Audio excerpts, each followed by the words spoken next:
Aspire leaders and Teach Better family. I am so excited to have my guest, and I was joking with him. It's a long time coming. I've been connected with this fantastic administrator for years. He is a part of the Teach Better podcast network. Also, we're going to talk about his podcast, the Squad Builder podcast, and also about just the phenomenal things he's doing in education. So with that, Jerod, thank you so much for being on Aspire to Lead. Thank you for having me. I'm so excited to be here. Like you said, long time coming. I'm pumped and just ready to engage with you on this episode. That's awesome. All right, man. So let's talk about your background and your journey, because I know you have a lot of experience, and you're about to be 1 year at your own campus now. You're doing phenomenal things, like I said before, on your campus, and I'm so excited to talk about the steps to get to where you're at now and how you're building your team. But before we do that, will you just share a little bit about your educational and leadership journey? Yeah, definitely. So I always thought I would just be in the classroom. I got into coaching, football, like sports. I just thought, when you think about leadership, that's people always talk about making more money, but it really wasn't that, because I'm thinking I can do other things, teach summer school and other things like that to supplement. I just love working with the kids. But as I started, I want to say Twitter kind of got me to that point where I really wanted to start looking at leadership, because once I got on Twitter and I was connected with a lot of teachers through Sat Chat, getting free resources, implementing them in my classroom. And I just got to thinking, if I can do this with four classes, 'cause I was teaching eighth grade math, four classes of 25, 26 kids, what could I do with a whole building and having some influence? And that's what really got the wheels turning, and went back and got my master's in ed leadership.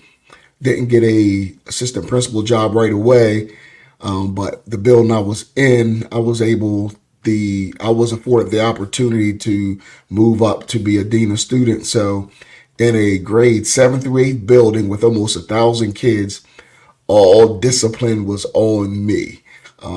Myself, along with working alongside the counselors, and we had like a social, I want to say it's kind of like a social work. I can't remember the specific title, but it was a contracted clinician from through a state agency, and working alongside the school resource officer who was a city police. It was all on me. So the two assistant principals and the principal kind of locked in on instruction, moving that needle. So I took a lot off their plate with discipline, and that's where I really learned how to up my game when it came to parental contacts, when it came to working with teachers across the building, because when you're in your own classroom, you just work with the teachers on your team. So then when you're dealing with, because I'm processing the referrals of all the teachers in the building, so everybody got a different viewpoint on the code of conduct, behavior. So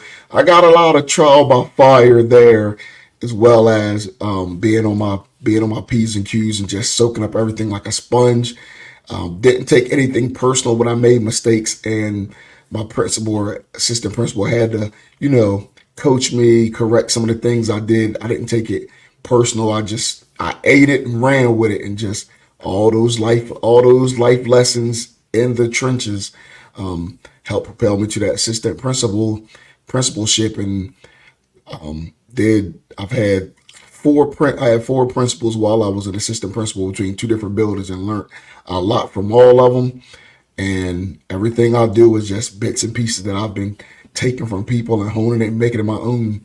Um, I could go on and on, but my leadership journey has been wonderful. I wouldn't trade any of my experiences that I had, good, bad, or indifferent. Well, Jerod, let's talk about that a little bit more, because I know you are extremely committed to growing as a leader, and almost to the point of obsession. And I want you to touch on that, because I know that's something that you're passionate about, of, consistently growing and being better each day.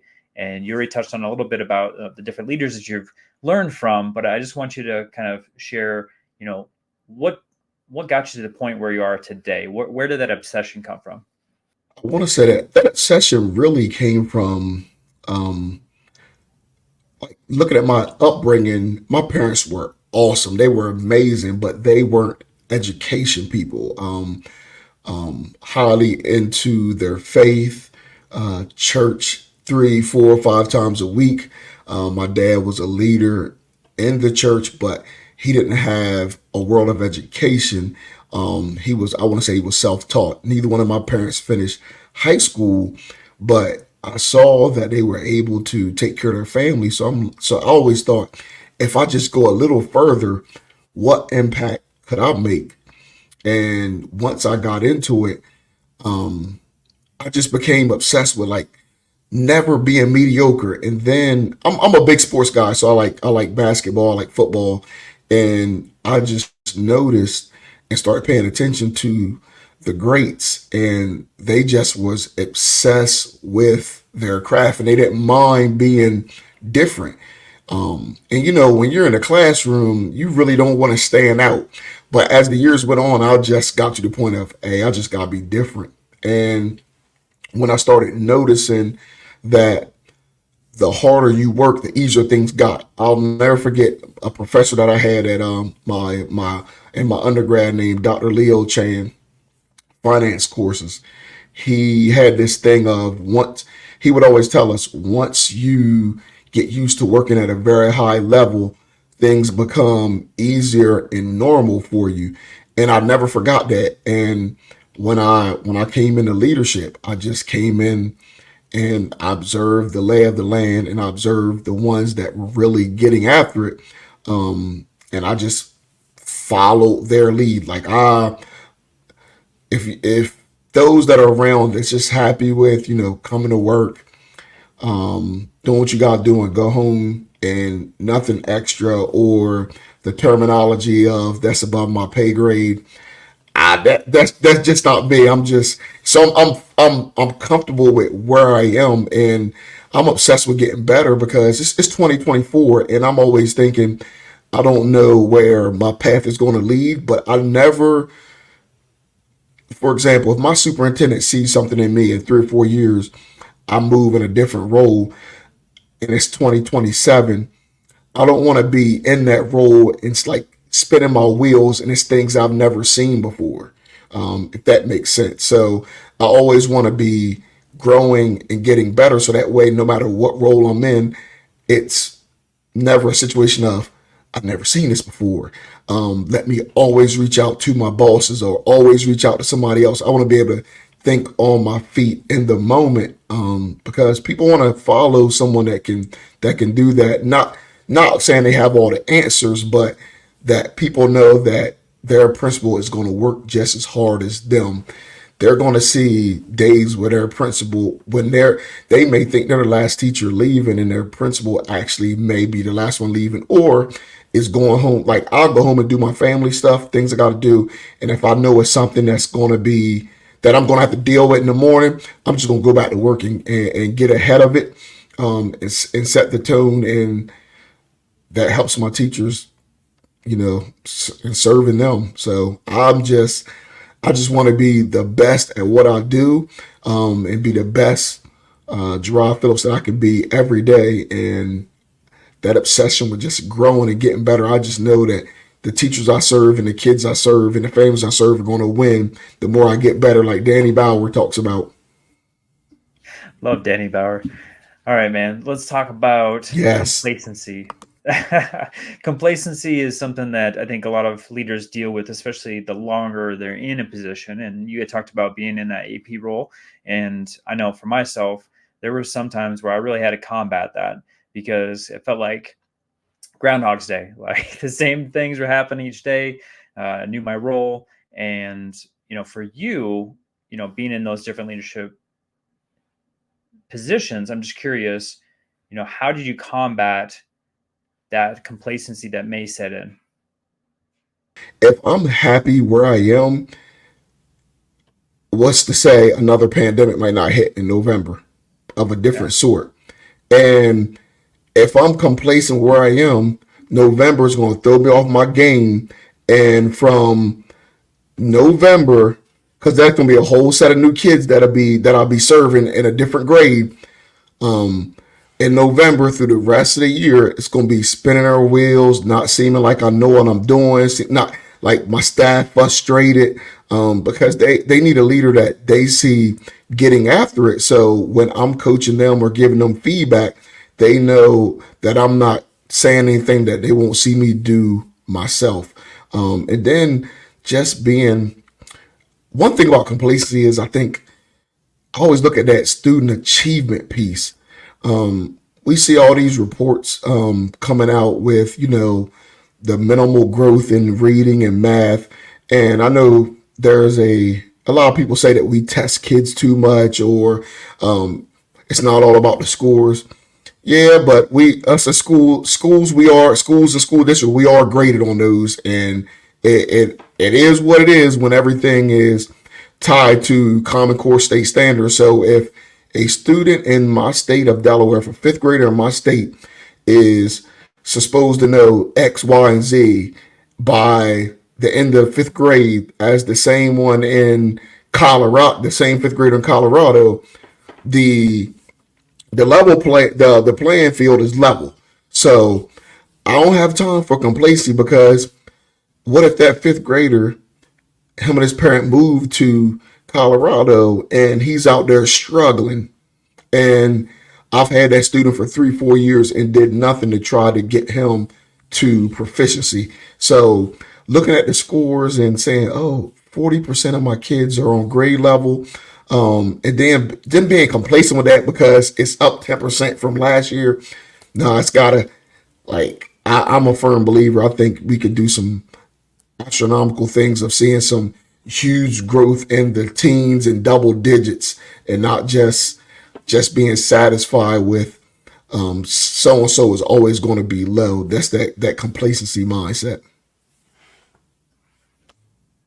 All right, Jerod, I'm going to talk about a little bit different topic. We're going to pivot a little bit, but you've been on campus for almost a year. I know, you had shared before us recording that you had some shifts in your team, and I know your podcast, I know what you're about. You talked about sports too, building your team. I want to talk about, how you started to construct the folks that are in your admin or your upper office area, right? Your assistant principals. I don't know what you have, counselors, whatnot, as far as the folks that you're working with each day. But, what are some ways that you're constructing that so that way you're really focused on winning? One thing I was looking for because I had some key openings for a number of reasons. Some people, because I had just got there, so some people already, several key positions already were transitioning because they had got other roles, and they were upfront with me when I got there. Some had promotions, and some just were looking for a change due to some of the dynamics that I walked into. And I'll never want to hold somebody back from opportunities, but it also offered opportunity for me to start building a team in my image. So I started, as we were interviewing, very specific questions, trying to get to the factor of one, and a lot of people may not see it this way, but once they get in the principal or the assistant principal seat, they'll know what I'm talking about. To me, that trust issue is huge. Whereas you can have a core team where you can, pick their brain about ideas, and that's a safe space amongst your core team. Because if you got to, present some options to staff, you don't want that message getting out before it comes from you, and the message not coming straight from the leader as it's supposed to. So looking at people that I can trust, and that also looking at people that's not going to always agree with me, not grandstand in meetings, but don't mind pulling me to the side, like, hey, Doc, I quite don't agree with that. Have you thought about it this way? And giving me like food for thought. Like I definitely was not looking for yes people.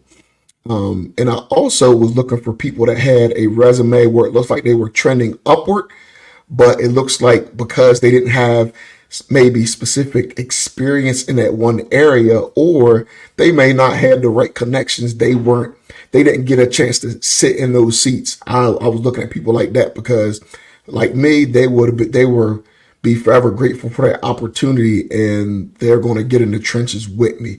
So I'm excited about some of the specialists I was able to hire, and then some of the teachers that I was able to hire to go along with the experienced staff that I already had. So it's a good mixture, and it's good that we're all kind of starting out together because they got to see me coming in February, and some of the people I hired were not in my district or school, so they got to hear about when I got there in February, because our state is small, 3 counties, word gonna spread.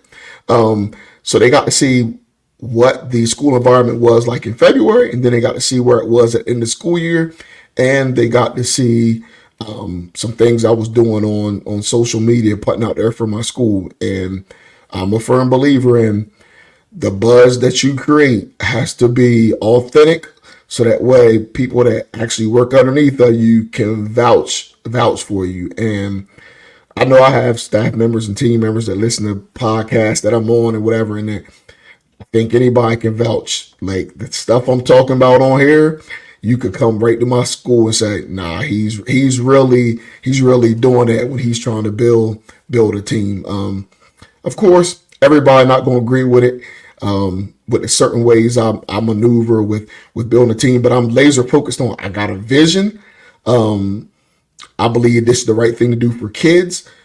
If you see a crack in some systems as a team member, come have that conversation, because I will gladly admit, like, you were right about that one. Let's move this way. We're gonna run with your idea.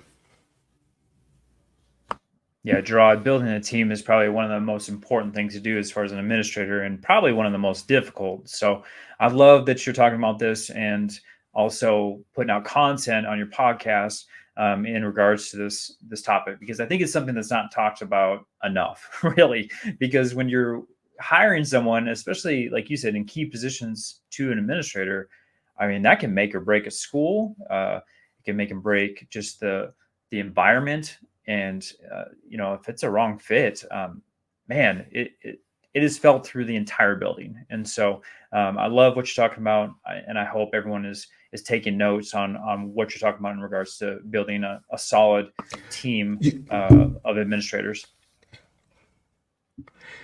Hey, Joshua, you said something about fit. Could I just take a 30-second segue on that one? Of course, man. Both for leaders and aspiring leaders listening, there are going to be some times you have to stand alone, and there are going to be some bold decisions, bold moves that you're going to have to make that people ain't going to understand it, but just that the fact that you have as leader, you have all the information that other people don't have, because you're seeing everything from a macro level on a lot of things, and like some people only see things from micro level and macro level depending on what your role is in the building. The principal gets a vantage point from the macro and the micro. So there are going to be some times where you're going to be standing alone, and that heat is going to be underneath you. But if it's damaging culture, climate, getting in the way of your relationship with serving teachers and your relationship with serving parents, and even if it gets in the way, because a lot of leaders don't realize this, principals, you cannot have an adversarial relationship with your district office.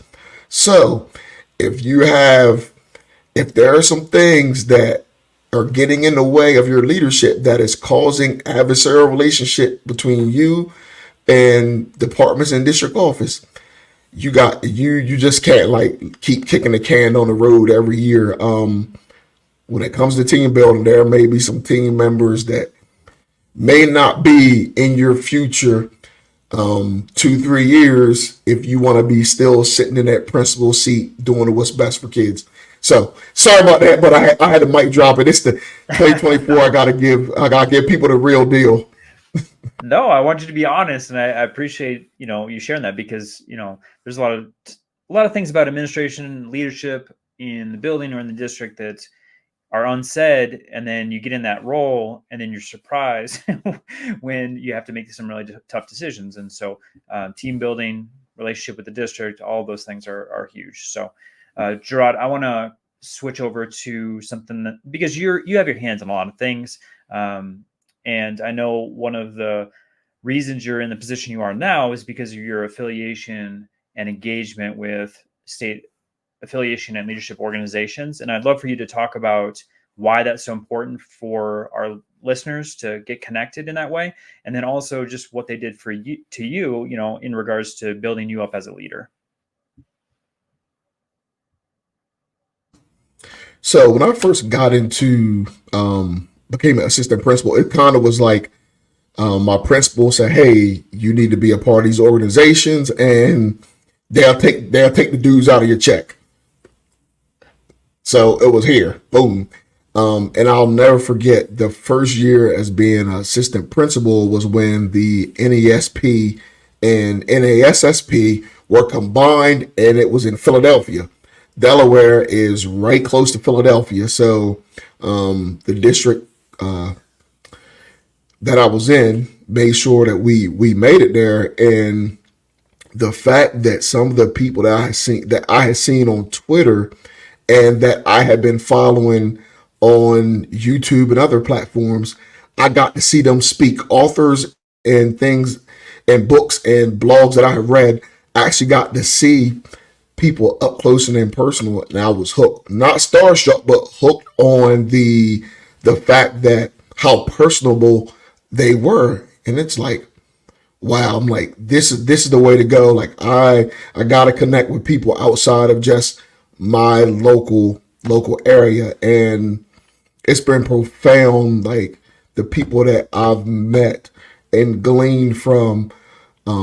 If I can easily just send a DM or a text. Like some of these people, I got their cell phone numbers now, so it's like send a text message to guys that I'm connected with in Minnesota, and what what are y'all doing out there to handle this? Are y'all seeing this in your schools?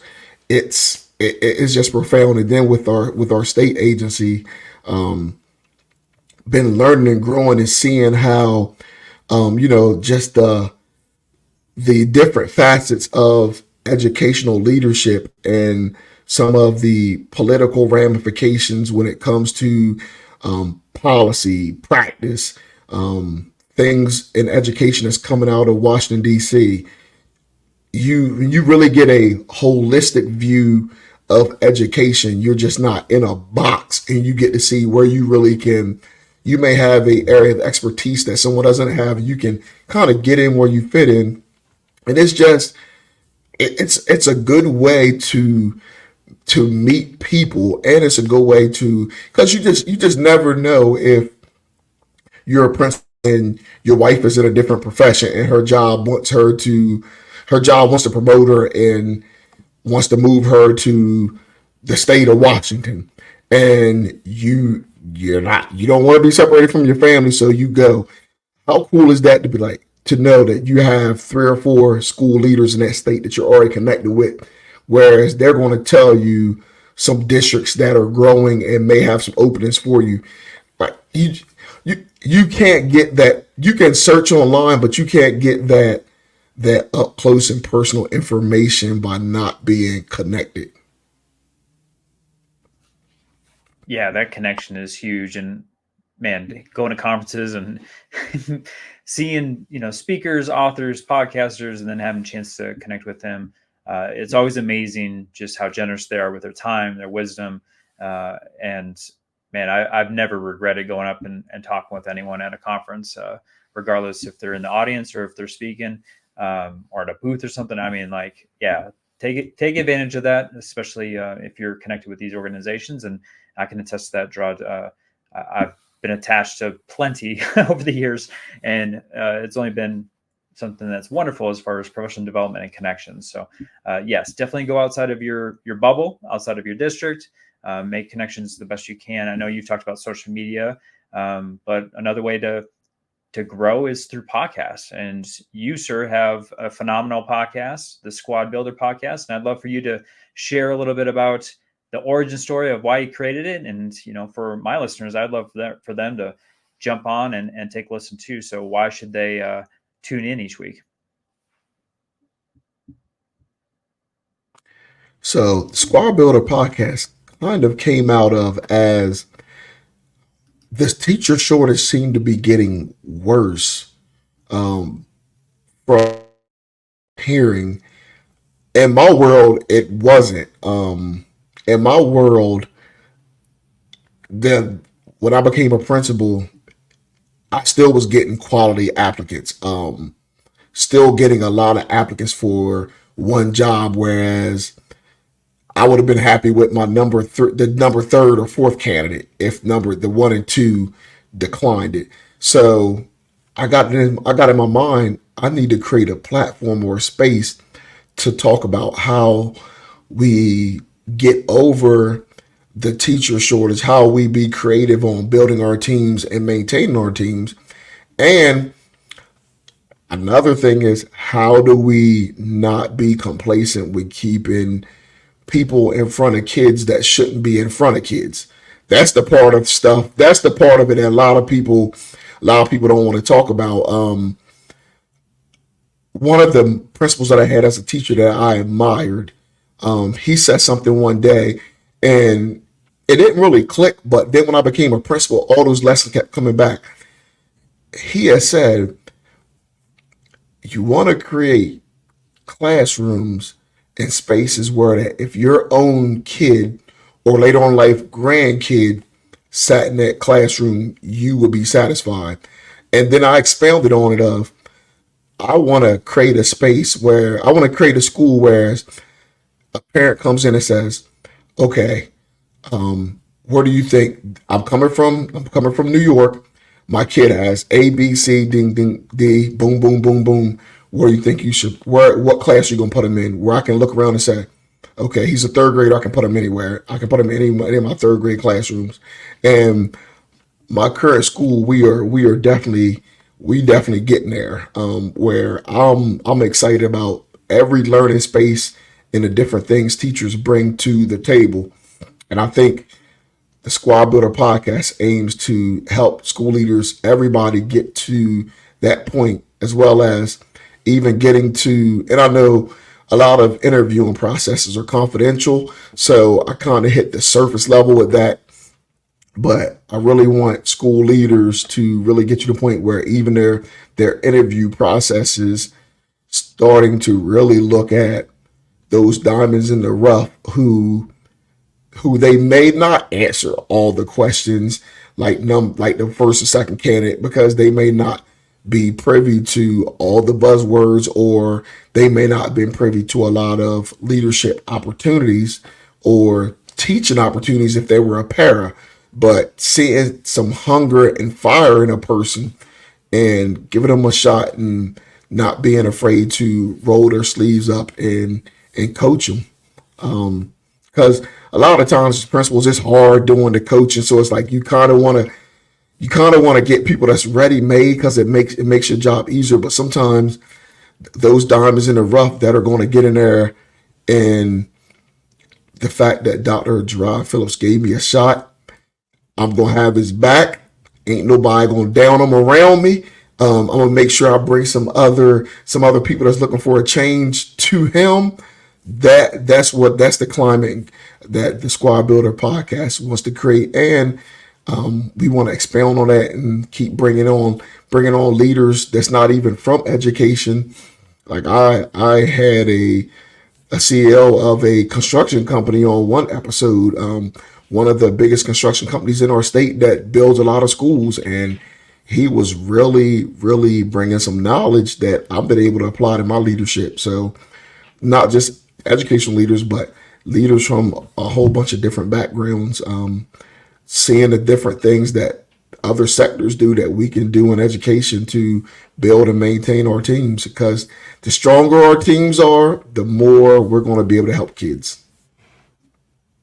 Oh, that's so true. And I love that on your podcast that you're going outside of education, because there are so many quality leaders in other sectors that we can steal from. I mean, education isn't on an island. We should be, making sure that we're, tapping into other businesses and leaders, in our area or around the country too. So fantastic job on your podcast. For anyone that's listening to this episode, definitely check out Jerod Phillips' podcast.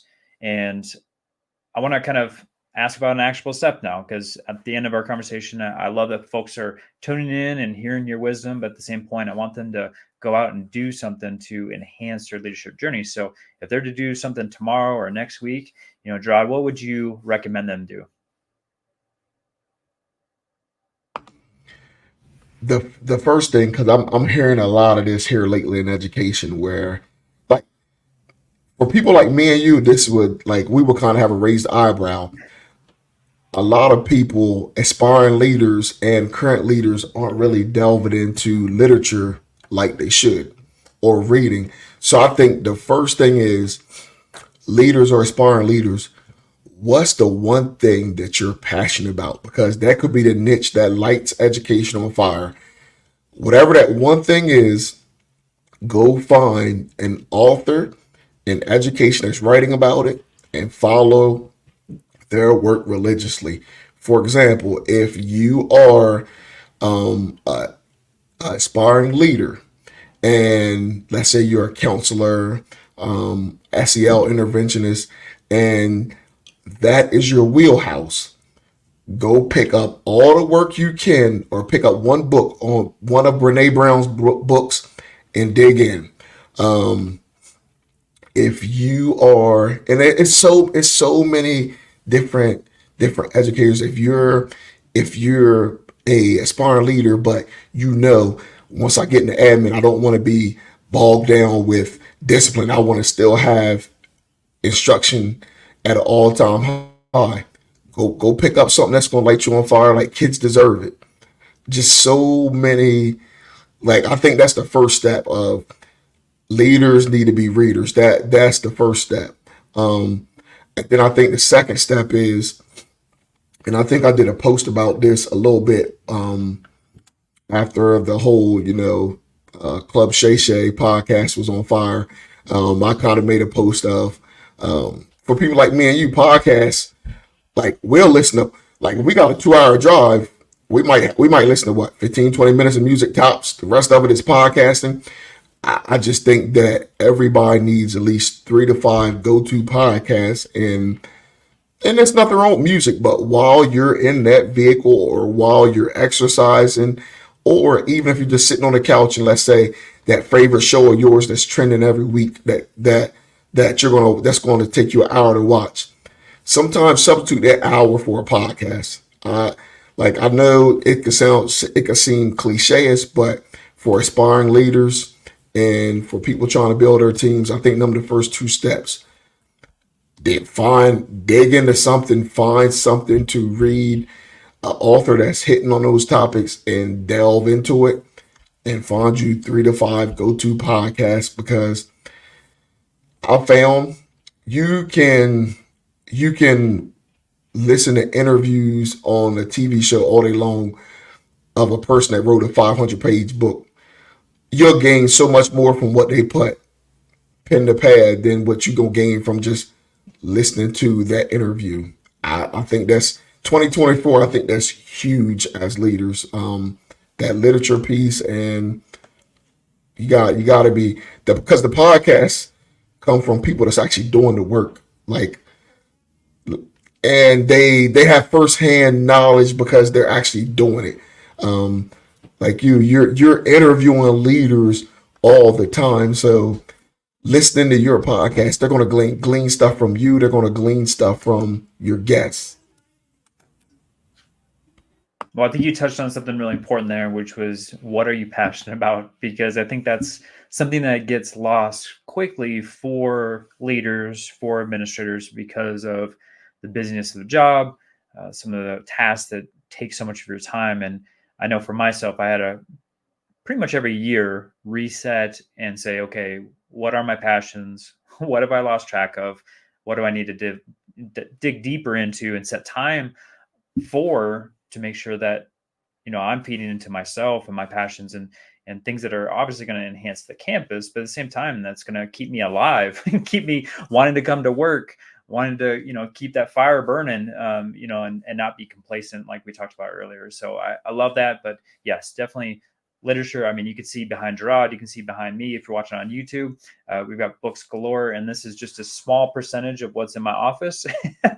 So I'm consistently, digging into literature and reading, just like Jerod's saying, but podcasts too. I mean, man, these earbuds, my family probably gets sick of seeing it, but if I'm washing the dishes, I'm doing work around the yard, I've got podcasts in my ears.